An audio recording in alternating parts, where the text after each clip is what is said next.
What's up, everybody? I'm Consu, and this is the Crystal Corner television channel. Shouts out to everybody today. Today is, let me check my watch, December 22nd, 2019. If you believe that's the actual date, if you follow the Gregorian calendar and all of that good stuff. But today is a very, very, very important day. It's a very energetic day. And truthfully, it's the shortest day of the year. So when we're discussing the solstices, you got two, right? You got two solstices and two equinoxes. Equinox is like a midway point between the solstice, and a solstice is like, the shortest or the longest day of the year. I live in the northern hemisphere, okay? This is Northeast Ohio, where I live. In the northern hemisphere, right? So in the northern hemisphere of the planet, you got a big globe lying in the middle, right? Northern hemisphere, it's winter. Today's the first day of winter. It's the shortest day of the year. Southern hemisphere, today's summer. It's the longest day of the year. The northern hemisphere's longest day of the year is usually June 21st to 22nd, okay? And winter equinox is, not winter equinox, but winter solstice, not the equinox, I'm tripping. The winter solstice, I was thinking of equinoxes too. The winter solstice happens to coincide with a holiday known as Hanukkah. And the reason for that is this is when the veil is the thinnest. This is the best time to communicate with spirit and manifest the energy you want going forward. Because from today, we start to gain 1 degree of light, every day up until June 21st, June 22nd, right?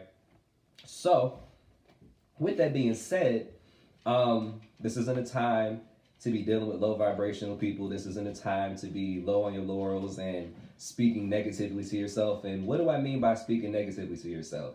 You got to understand that everything that you experience in life is mostly run through your subconscious. Your subconscious is kind of like a program that runs in the background, right? So if I was to explain this as something that people are familiar with, it would be like your virus software on your PC, right? They got McAfee or whatever it's called. And that program is set up to run behind the system, run behind the scenes, and filter out things. So if you're on your websites or you're downloading apps or stuff like that, and there might be corrupted or negative energy, negative files coming through, it'll grab them so that they don't infect the system, right? The only way to update that system is to actually go into the program and hit refresh or delete all programs or put something new in there so that it can look for new things to eliminate or new things to allow through your system, right? Same thing with adding cookies and stuff like that.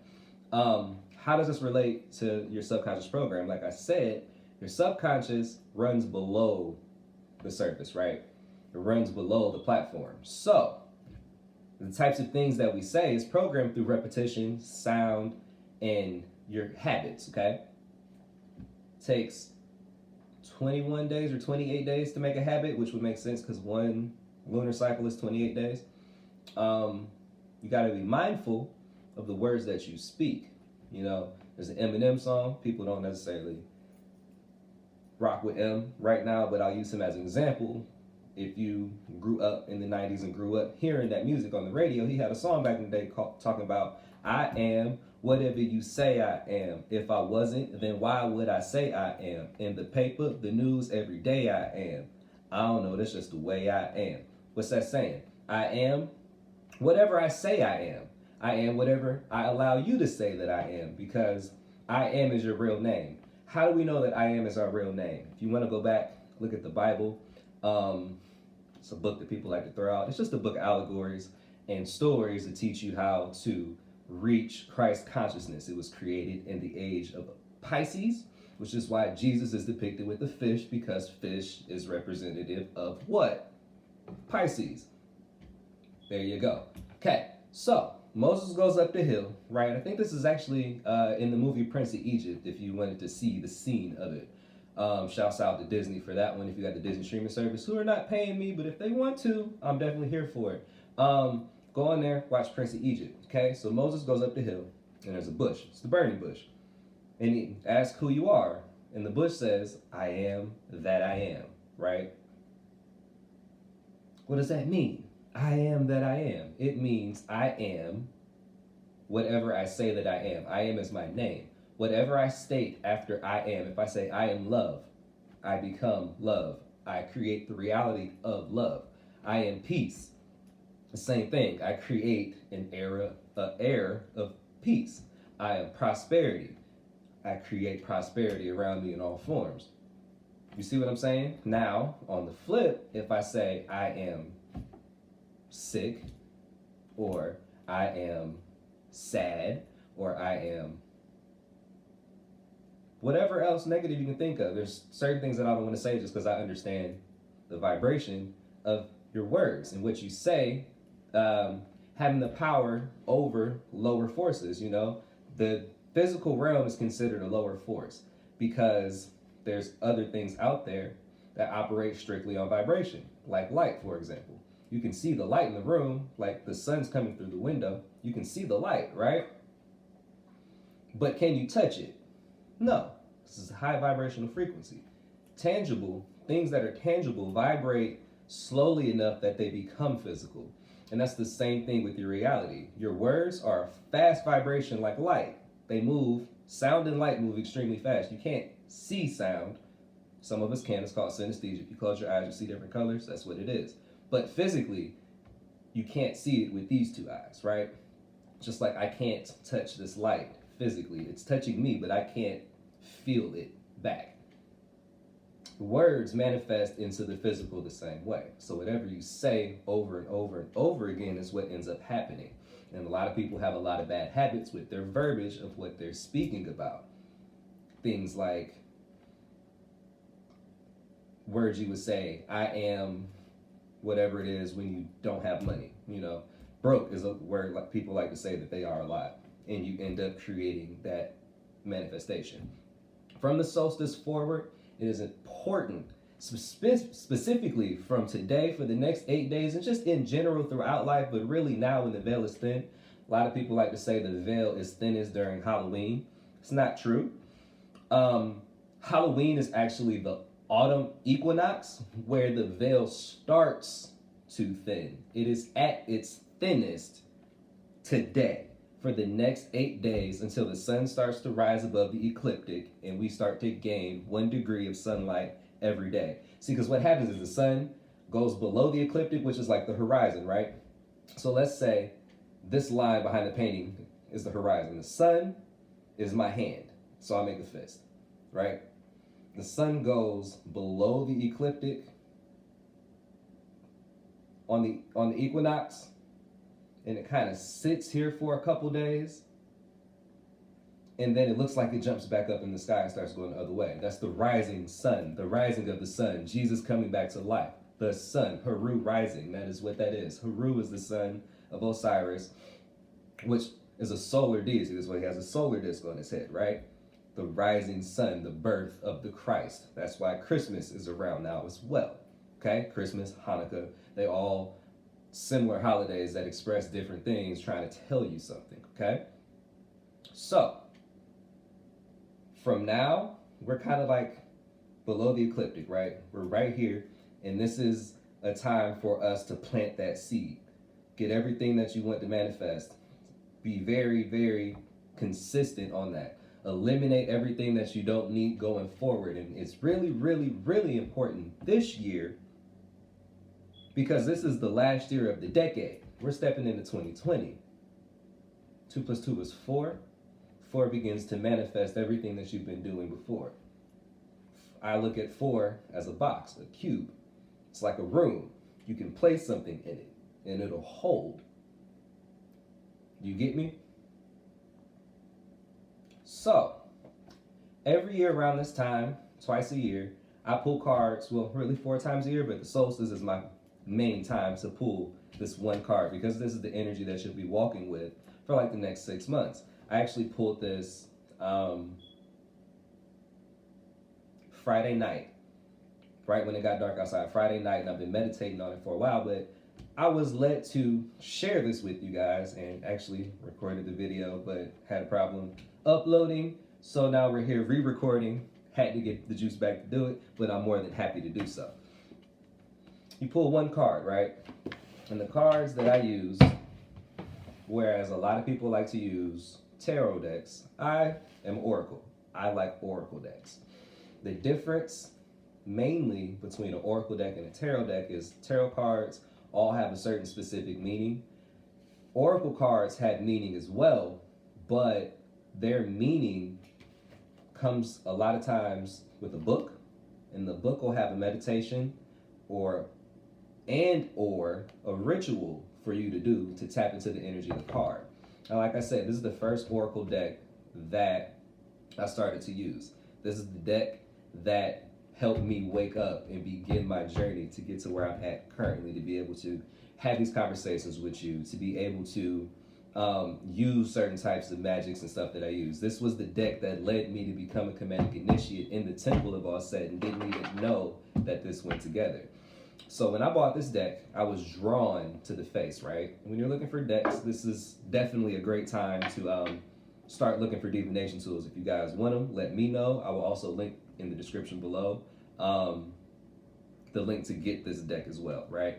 So I bought this deck. When you looking for a new deck, you want to go with the one that you're drawn to. So pick them up, look at them, look at the name, look at the cover. I was really drawn by this picture, right? I was drawn by the moon here. I was drawn by the energy of Isis. I knew she had another name. I knew her name was All Set. Yada, yada, yada. And just for what we would call a synchronistic experience with this deck to really let me know this was the one for me, when I opened it, the back of the cards had this scarab beetle on it, right? And I was like, oh my goodness, that's so crazy. It's crazy because my first tattoo, which is this one I have here, is a scarab. I was like, dude, I have that on me. So I gotta get that. Like, this deck is for me. Like, that, you can't make that up. This was the first tattoo I got. This is the first deck I got, and that's what led me to do what I'm doing now, just to rehash, okay? So, like I said, you guys are looking for Oracle decks or tarot decks and stuff like that. Play with them, see which one you're most drawn to. The one that you're drawn to is the one that you work with. You work with it consistently, and then you'll start opening up to other decks because they all speak differently. But for me, I prefer Oracle decks because they always come with the book, and I love reading, I love meditating, and I love the rituals that come in these things. With that said, the rituals in here and meditations are more so of a guideline. If you prefer, you can definitely do it exactly the way they say in the book. But if you don't want to do that, I like to make them my own. I'm going to read this for you guys, but I want to show you the card that came up. Let's see if you can see that there. If I can block the sun, forget it. Just move it that way. Boom. Power over the 7 scorpions. The power to conjure lower vibrational forces. This is what we were talking about before when I was saying, because of the time of year, with the solstice, it's very important for us to be mindful of those lower vibrational forces around us, the ones that we conjure ourselves, the ones that we do, and we're not even noticing it, the energies that we let around us, the things that we watch, the music that we listen to, the foods that we eat. All of it is very important right now for this energy, because it's literally taking the last working seeds from the previous year and planting them to manifest next year. So if you don't want, this is what a New Year's resolution really is.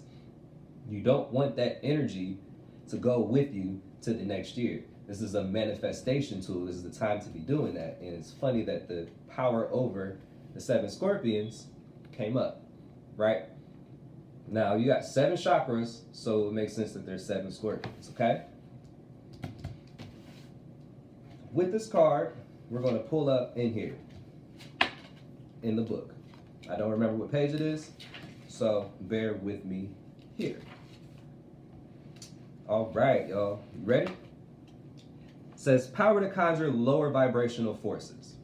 You are being initiated into the magic of conjuring to have power to affect lower vibrational forces through your own will and spoken word. Now I'm going to stop here and we're going to explain that sentence. When I read, I like to read and break down, okay? So, we as a collective are being initiated, which means we're coming into a new energy. We're getting different downloads to be able to do certain things, right? And the magic that we're coming into is that of conjuring, okay? Through spoken word. In Comedics, we call that our hekau, or hekau, the power of your tongue, the magic of your words, your heka, okay? And we're starting to become more aware of the things that we say, the things that we think, and how that either speeds up or hinders our manifestation. Our superpower here, my fellow crystal children, crystalline beings here on Crystal Corner TV, all have this ability. And in order to tap into it further, you must understand what it is, but we also have some work to do to release energy. Why do we need to release? Well, you can't start something new with old things there. You can't leave a bucket of water outside all summer and not expect it to have mosquitoes in it, and then expect to take that mosquito water inside and be able to drink it.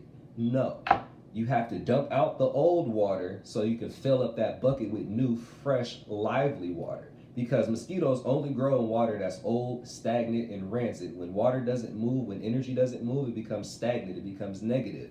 Parasites and entities begin to grow in it, and there's no space for new life to grow. So what we have to do is we have to take this bucket that we've been filling up all year with our energy and dump it out so that we can fill up that energy. And not only from this past year, this past decade, because we're stepping into a new decade, we're stepping into another 1 year. I mean, it's not necessarily the 1 year for my other numerologists out there. I'm just saying we're year one of the decade, 2020 to 2030. You feel me?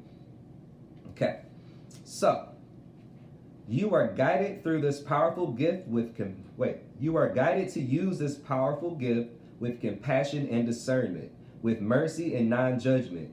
You can then manage any toxicity in your life swiftly and with great effect. So, 2020, we're not doing toxicity no more, okay? We're not dealing with toxic energy. We're not dealing with people that aren't on our frequency, on our vibe, nothing like that. The big word for 2019 has been toxic this and toxic that. Well, the power over the 7 scorpions, which is Serket. Serket is the scorpion, okay? We're learning how to work with those scorpions. We're learning how to work with those 7 centers. We're learning how to work with our heka so that we don't go forward with stuff that we no longer need, okay?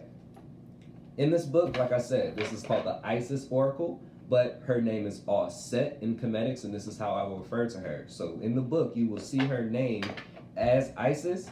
I am only going to refer to her as Offset when I read, just going forward. So if you hear Offset, know that is Isis, the Greek name.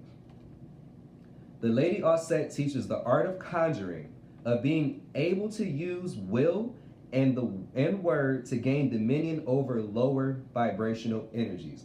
Now, what is will? What is willpower? What chakra does that come from? Let's look at it. There's a superhero, and this superhero is kind of one of my favorites. He's not top tier, but he's one of my favorites, and his name is the Green Lantern, right? Green Lantern got a big ring, like this one here. And from this ring, he uses his power of will to make projections to be able to fight negative forces out there, what they would call the bad guy. You know, we have multiple bad guys around us, but let's just use and play with this this Green Lantern motif. If you don't know who the Green Lantern is, you can go on Google and look at the Green Lantern. I would definitely look up all of the Lantern Corps. And matter of fact, throughout this discussion, we're just going to run through all of the Lantern Corps, starting with the root chakra, okay? There's another video that you can watch as far as how to unblock your chakras, which is all this is talking about, and that would be Avatar: The Last Airbender, when he was up there with that monk, drinking onion and banana juice. And he was telling them what the chakras or the energy centers or the great pools were blocked by and how to release them so that he could achieve avatar mode. That's what enlightenment is. That's what we're trying to do here. We're trying to achieve avatar mode again. We're trying to achieve that ultimate spirit body where we can walk with spirit and be physical at the same time to manifest the things that we want. Okay? So, Green Lantern, your Green Lantern is your heart chakra. It's right here. And it's controlled by your willpower. If you don't have the will, that means if you don't believe it, it ain't gonna manifest. If you don't have enough juice or enough will to make that power come out of his ring, it's not gonna happen. The Red Lantern core, because we're gonna go back down. So Red Lantern core, root chakra. Their whole thing is rage and vengeance. Rage and vengeance blocks your root chakra. Okay? So that's one of the poisons we have to get rid of. The Orange Lantern core, which would be your sacral chakra, which deals with creativity. Right? That's blocked by greed. I think each one of the lantern cores has like a mantra, right? Like Green Lantern cores and blackest day and brightest night, no evil shall escape my sight. Let all evil doers beware. Green Lanterns power, some shit like that. Okay. The funny part about the Orange Lantern core is theirs deals with greed. It's what's mine is mine, and what's mine is mine. No, what's mine is mine, and what's yours is mine. For everything is mine, or something like that. Like being greedy. Everything's about you. Everything's mine. No, that's mine. That's mine. That's my idea. That's mine. That's mine. That's mine. That blocks your creativity.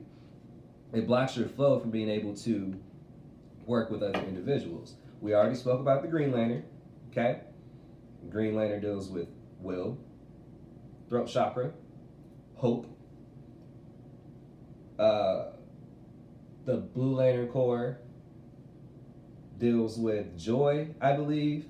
Ultraviolet core. There's a Purple Lantern core. Each one of them has their own thing. I can't name them off the top of my head right now because I don't have them written down. But just to give you an idea, definitely go on YouTube, look that up, and it'll help you understand how these energies work. Each one of them has a ring. Each one of them has a power. Okay? So we're learning how to work with these powers. We're learning how to work with our will. Heart chakra is the most important one, and the Green Lantern tends to be the most powerful because he's the center of the body. You've got 3 chakras above, throat, eye, crown, and you have 3 below, solar, sacral, root. How do you balance the seesaw by yourself?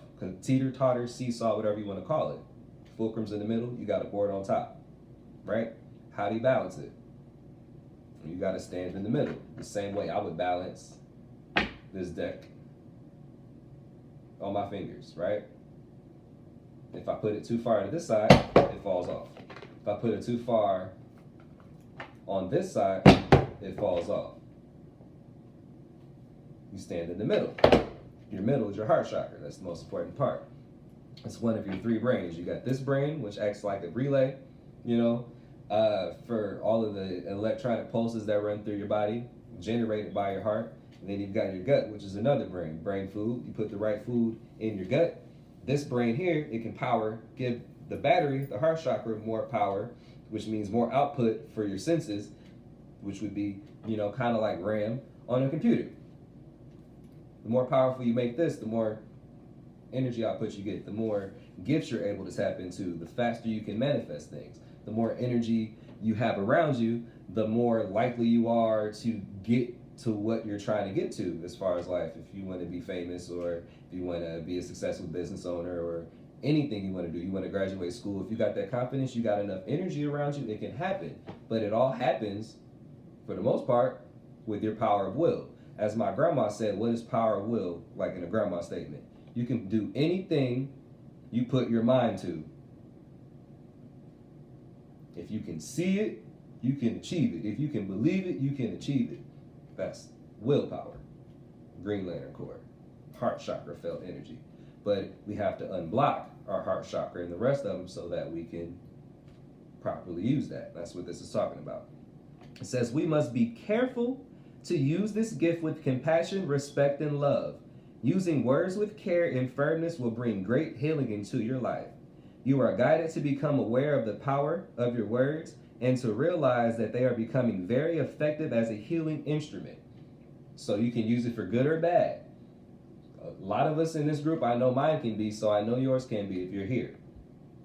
Can it can be very vicious at times, but it can also be very loving at times. You got to be mindful of that. Even if you're saying something you don't mean for it to come across mean, it can, and that can lower someone else's vibration and stop you from being able to actually do what you came here to do, which is to help heal them. You know, we're here to build people up, not tear them down. Not saying that you should take BS from anybody. You know, I tend to treat people how they treat me. I end up being a mirror.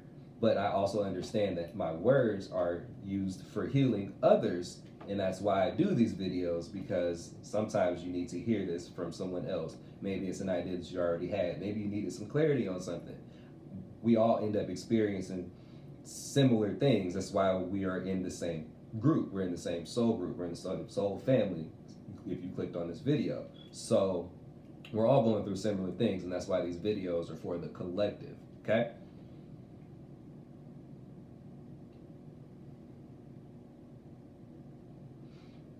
The lady was able to cause the poison of the 7 scorpions to yield to her healing intent by naming them and dominating the poison. She did so out of compassion to save the life of a young boy. In this story lies the mystery of her conjuring art that is awakening in you. To name the poison requires careful and clear assessment. If you judge or resist really knowing it, you are unlikely to be able to accurately name and therefore gain power over the poison. So this means that we're going through a process of healing, right? And in order to fully heal, in order to fully release those things, release those demons that have been holding you back, you have to be willing to do the work, sit down, meditate, visualize what was going on, understand what happened, and then work to let it go. And if you're having trouble with meditating and letting those thoughts flow and getting to those ideas, it's a really simple exercise. All you got to do is sit there and close your eyes. Imagine you're sitting in the passenger seat and your mom is driving the car talking on the phone and she asks you to turn the radio down.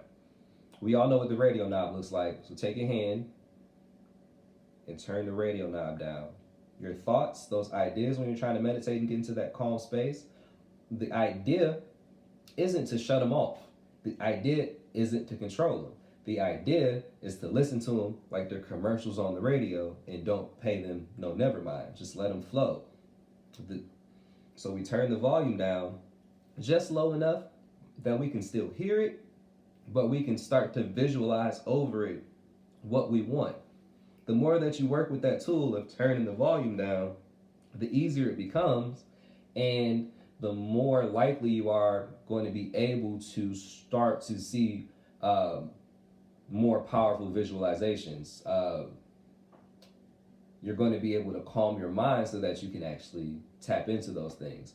Another easy thing to do is to start playing with colors and shapes. You know, like you want to work with your root chakra, you see a red apple, you smell the apple, you feel the apple, you taste the apple, you see the color red crayon, red wine, whatever red you can think of. Then you move up to orange, play with the orange, think of the smell of orange, how it makes you feel. Yellow, move up maybe a lemon or a pineapple, and then so forth and so on up the scale. But if you can see it with this eye, it's actually happening. You want to be able to play with that. Another tool that you can do is to listen to music and then lay down or sit there and imagine the concert. Imagine them up on stage actually performing the song and get into it like you're actually at the concert. Like be in the crowd going on with the music. Like let's say one of your favorite artists is, I don't know, Kendrick Lamar or maybe J. Cole, because those are two really popular ones. Maybe the Baby, right? So imagine them up on the stage getting it in on concert, and if you can see the concert, you actually get into it, what you're doing is you're starting to open up your third eye, you're starting to tap into your power of visualization that you can use later on down the road to actually visualize things that you want and hold on to them and make them tangible, okay? This also comes with the power of word, but it works with our power of visualization as well.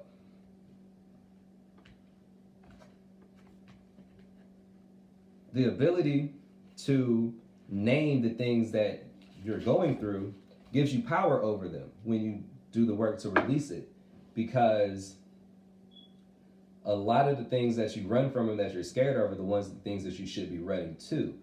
Everything happens for a reason, and there's a lesson in everything, but if you don't look to see it, you're never going to understand it. For example, I lost my dad when I was 16, right? And for the longest time, you probably heard me tell the story, but I keep using it because it's a great reference point, right? For the longest time, I was really angry about it. And I'm like, why did this happen? God took my dad from me, blah, blah, blah, right?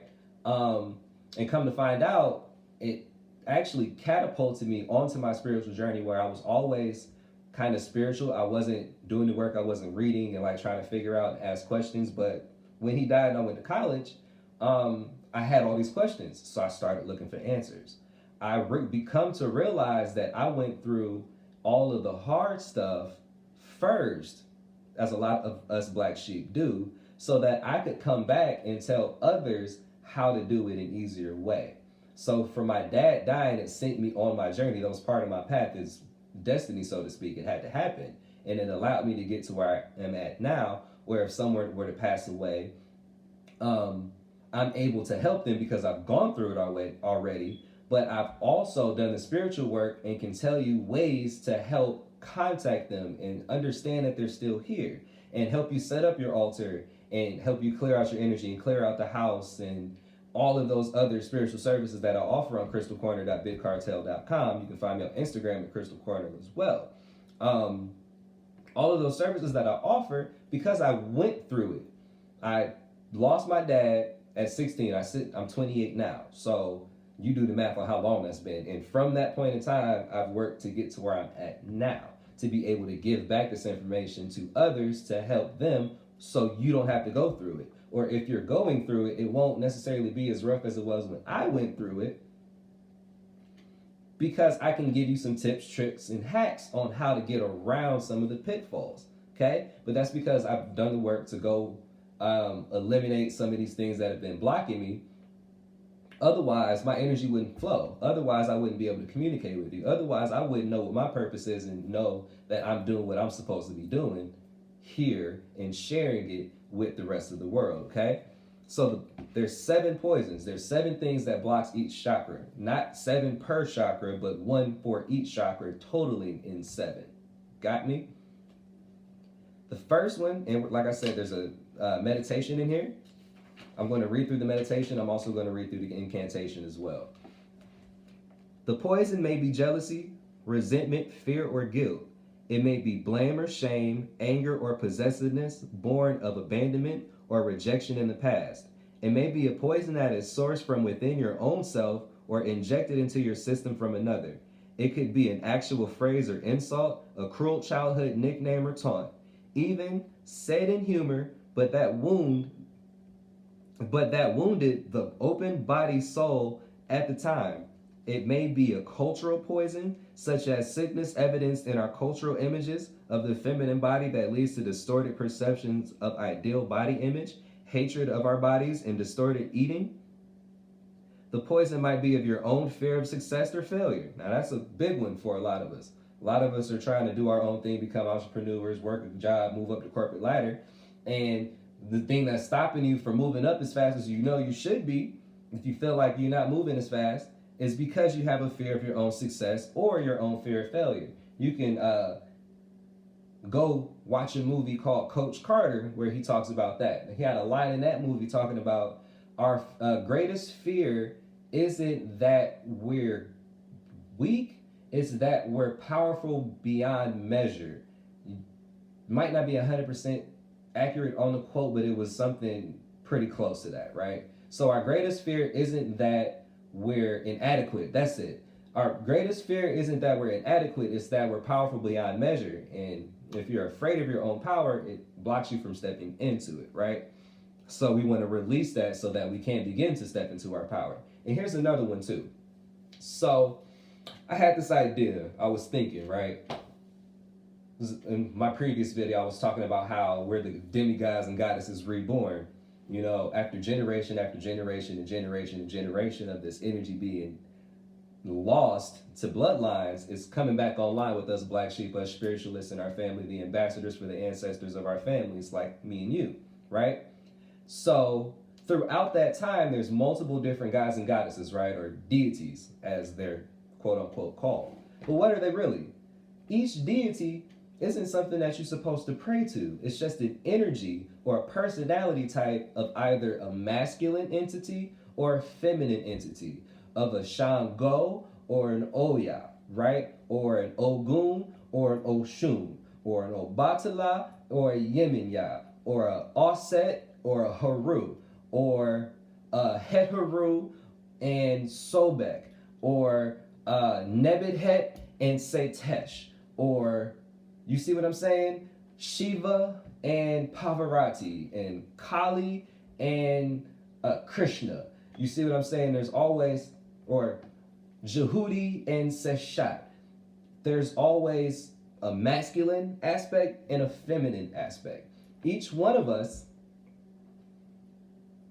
fall into a category, for the most part, of one of those gods or goddesses, right? Each one of us. And through our spiritual work, we come to find that I relate a lot to random god or goddess out there. We'll say Bast, right? I really happen to relate to Bast, goddess of the ointment jars and luxury and love and beauty, in a lot of regards, magic, protection, things of that nature. So I'm going to align myself with that energy. I want to start leaving offerings for her. Wouldn't it stand to reason that if we're the gods and goddesses, right? And those are just personality types and icons to let us remember who we were, and we're here now, and we've been leaving offerings for generation on generation on generation. Doesn't it make sense that the offerings that were left for throughout time were left for us, so that when we wake up and we remember who we are, we know what to eat to tap into our power, right? When we need to channel and we need to do some work, we need certain foods. You guys watch the show Supernatural.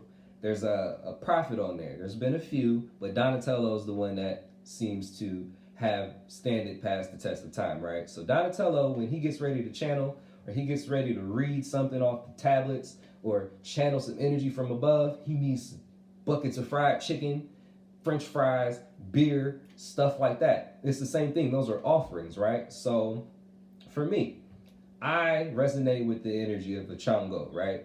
So when I know when I'm doing work, or I need to do some work, or I have something working, when I start to crave things like fried chicken. Yes, I eat fried chicken. No, I don't care. Chicken is mad spiritual for me, and I'm explaining to you why. Okay? So, I eat fried chicken. That chicken with some hot sauce, beer, some cornbread, shit like that, those are offerings that have been left for Shango. But if I embody the energy of Shango, and I know this, that means I should be eating the offerings that were left for him. Yes, you can leave them out on your altar, but it's time for us to start invoking and tapping into the energies that we are. A way to do that is by eating the offerings that we would leave for a deity.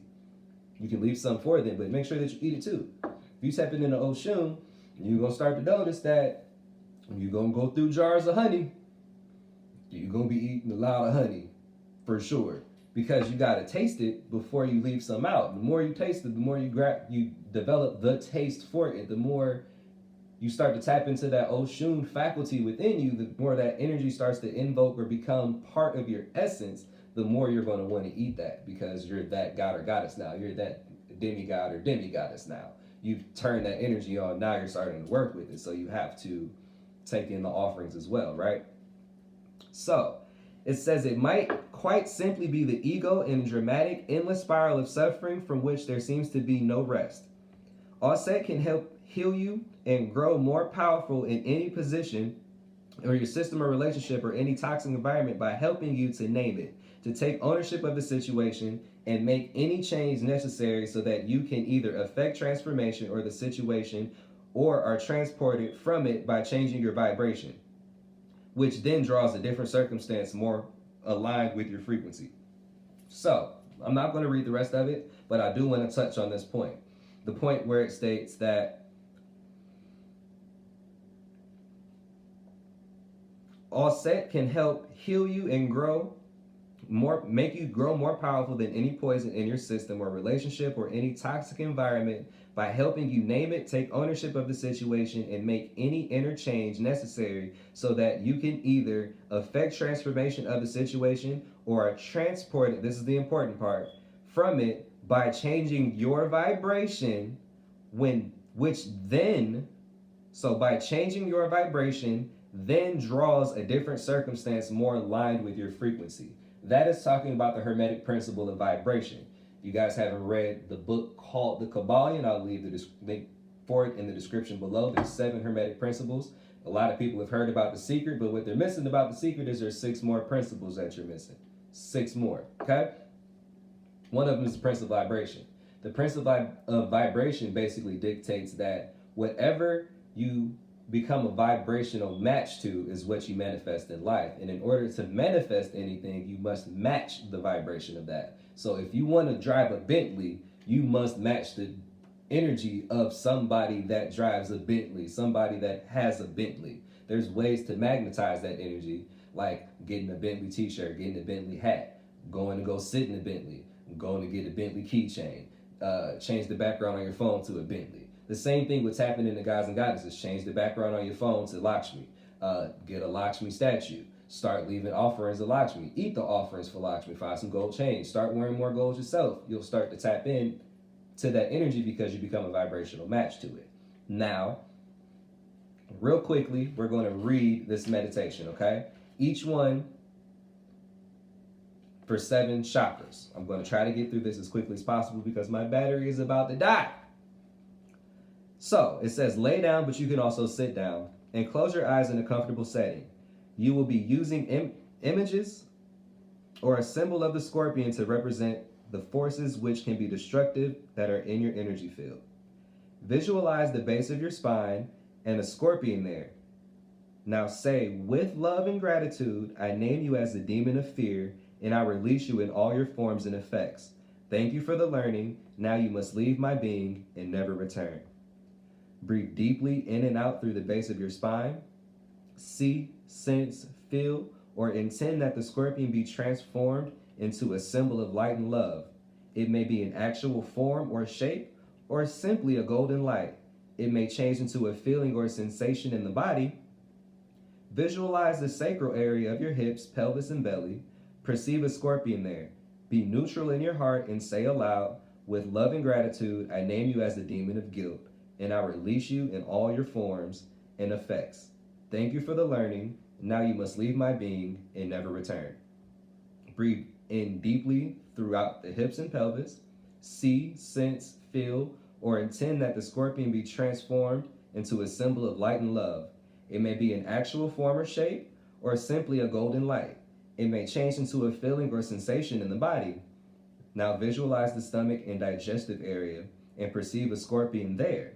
Say with love and gratitude, I name you as the demon of shame, and I release you in all forms and effects. Thank you for the learning. I am now free. Now you must leave my being and never return. Breathe deeply throughout your stomach and digestive system, and see, sense, feel, or intend the scorpion be transformed into a symbol of light and love. It may be an actual form or shape, or simply golden light. It may change into a feeling or sensation in the body. Visualize the heart area and center of your chest and perceive a scorpion there. Say with love and gratitude, I name you as the demon of grief, unending, and I release you in all forms and effects. Thank you for the learning. Now you must leave my being and never return. Now breathe deeply through the heart center of your chest and lungs. See, sense, feel, or intend that the scorpion be transformed into a symbol of light and love. Visualize the base of your throat next and neck and perceive a scorpion there. Say with love and gratitude, I name you as the demon of lies, and I release you in all your forms and effects. Thank you for the learning. Now you must leave my being and not return. Breathe deeply throughout the base of your neck and throat. See, sense, feel, or intend that the scorpion be transformed into a symbol of light and love. Visualize the forehead just above the eyebrows and at the center with neutralness. and perceive a scorpion there. With love and gratitude, I name you as the demon of illusion, and I release you in all your forms and effects. Thank you for the learning. Now you must leave my being and not return. Now breathe deeply in through your forehead, in the center, just above your eyebrows. See, sense, feel, or intend that the scorpion be transformed into a symbol of light. Visualize the top of your head last, and perceive a scorpion there. Say with love and gratitude, I name you as the demon of attachment, and I release you in all your forms and effects. Thank you for the learning. Now you must leave my being and not return. Breathe in deeply and throughout the top of your head, and see, sense, feel, or intend that the scorpion be transformed into a symbol of light and love. Say aloud, beloved Auset, mother of magic, healing and conjuring, power sublime, thank you for this healing divine. Your love, protection, and power is mine, to serve in love and peace. Ashe. When you're ready, just open your eyes. So that was the meditation. You can come back and listen to that anytime you want to, anytime you feel like you need to release anything. And lastly, there is an incantation I'm going to read really quickly. You can say this at the beginning of the ritual or write it down. I actually might type it out in the description so you guys have it. But anytime you want to release anything, this is the go-to incantation, right? So it says, I'm going to read it 3 times. Over any poison, big or small, I can heal and repair. My words have no power. Wait, let me start over. Over any poison, big or small, I can heal and repair. My words have power over all. I do not entertain despair. I name the truth within and around me with deep compassion and clarity. The pain of life bothers me no longer. I exercise with love my power to conjure. Over any poison, big or small, I can heal and repair. My words have power over all. I do not entertain despair. I name the truth within and around me with deep compassion and clarity. The pain of life bothers me no longer. I exercise with love and power my power to conjure. Over any poison, big or small, I can heal and repair. My words have power over all. I do not entertain despair. I name the truth within and around me with deep compassion and clarity. The pain of life bothers me no longer. I exercise with love my power to conjure. And with that, I'm going to get at y'all next time at a later date, man. This is Kansu from the Crystal Corner. Make sure that you hit the like button.